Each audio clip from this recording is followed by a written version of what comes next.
নমস্কাৰ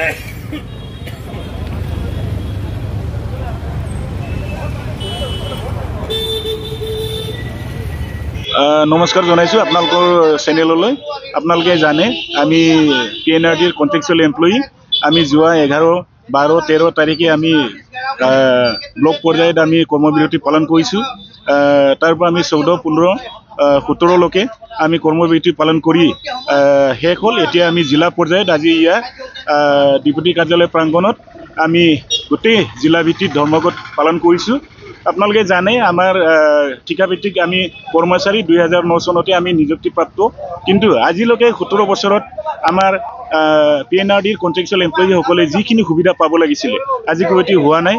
গতিকে আমি বৰ্তমানৰ চৰকাৰলৈ আমাৰ বিশ্বাস আছে, আমাৰ মুখ্যমন্ত্ৰী মহোদয় আৰু বিভাগীয় মন্ত্ৰী মহোদয়লৈ আমাৰ বিশ্বাস আছে।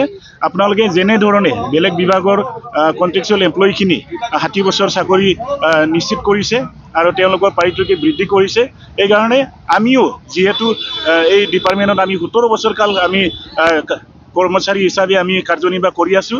আমাৰো ল'ৰা ছোৱালী আছে, আমাৰ পৰিয়াল আছে। আমি এই ন্যূনতম আমি পাৰিশ্ৰমিকত এতিয়া পৰিয়াল আমি চলিব নোৱাৰো হৈছোঁ।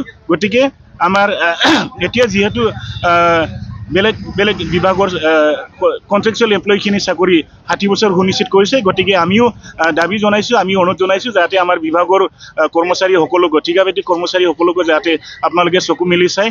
আৰু আমি আশা কৰিছোঁ আগন্তুক বাজেটত যাতে আমাৰ ডিপাৰ্টমেণ্টৰ হৈ কিবা এটা আপোনালোকে ভাল ডিচিশ্যন ল'ব বুলি আমি আশা কৰিছোঁ।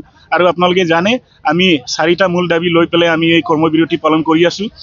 প্ৰথমে হ'ল আমাৰ চাকৰি 60 বছৰলৈকে সুনিশ্চিত কৰিব লাগে, আমাৰ পাৰিশ্ৰমিক ন্যূনতম 30,000 টকালৈ বৃদ্ধি কৰিব লাগে, আৰু HR পলিচি আমাৰ প্ৰদান কৰিব লাগে।